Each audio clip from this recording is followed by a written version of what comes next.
2023 international year of millets है। ये भारत सरकार की तरफ से की गई पहल का नतीजा है, जिसकी सभी सराहना कर रहे हैं। मोटे अनाज को बढ़ावा देने वाली इस पहल से किसानों को मदद मिलने की उम्मीद थी। हालांकि चुनावी राज्य राजस्थान में किसान और व्यापारी बहुत निराश हैं। वो हमारे यहाँ पे काटते हैं, पहले तो कटाई होती है, फिर उसको निकालते हैं और फिर उसको मंडी में लेके जाते हैं। तो मंडी में वो हमारे को कीमत नहीं मिलती है जो हमारे को मिलनी चाहिए। जैसे 6 महीने की फसल होती है तो 6 महीने की मेहनत के हिसाब से हमारे को कीमत नहीं मिलती है उसकी। सरकार से क्या मांग है आपकी?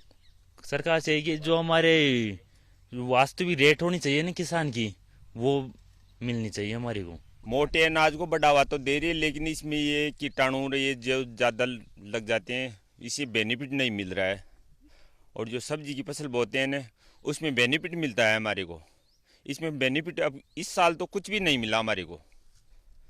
सरकार कुछ सुनती नहीं है हमारी।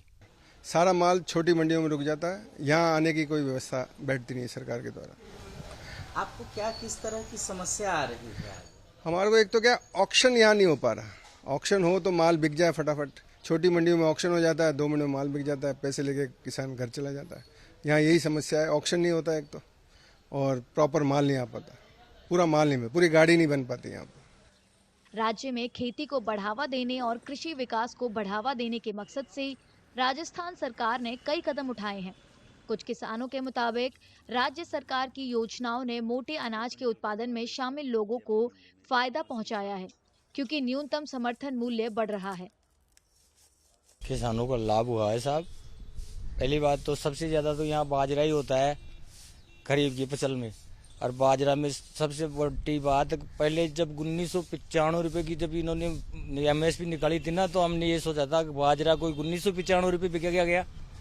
जब फिर 1995 को भी पार करके बाजरा आज 2400-2500 रुपये बिक रहा है। हम तो चाहते हैं ऐसे MSP और भी बढ़े। बाजरा हमारा तो खाद्य चीज़ है, हम ज़्यादातर खाते भी बाजरा हैं, बोते भी बाजरा हैं। केंद्र सरकार की योजना बहुत बढ़िया है और मोटे अनाज जिससे विदेशों में भी मोटिवेट कर रहे हैं, तो यहाँ उपज भी बढ़ेगी, काश्तकारों को उसका उचित मूल्य भी मिलेगा। मोटे अनाज की में हर तरह के गुण हैं, जिसके खाने से स्वास्थ्य भी अच्छा रहता है। राजस्थान के कई किसानों को लगता है कि उनकी समस्याओं को चुनावी मुद्दा बनाना चाहिए। वहीं कुछ शिक्षित किसान आगामी चुनावों में बेरोजगारी को एक प्रमुख मुद्दे के रूप में देखते हैं। अब की बार मैं पहली बार मतदान करूंगा। क्या सोच के वोट देंगे? जो किसानों का भला करेगा और किसानों के लिए अच्छी अच्छी योजनाएं लाएगा, उसी को ही वोट दूंगा। पिछली बार ऐसे कि ग्रेजुएशन भी हो गई थी और नौकरी मिलेगी, लेकिन नहीं मिली नौकरी। तो इस बार जब वोट डालने दूसरी बार जा रहे हैं, तो क्या सोच के जाएंगे वोट डालने? अब वोट डाले क्या डाले, अब रोजगार बेरोजगारों को नहीं मिल रहा है कोई। खेती के अलावा और कोई काम नहीं है और फसल भी इतनी नहीं हुई अब की बार।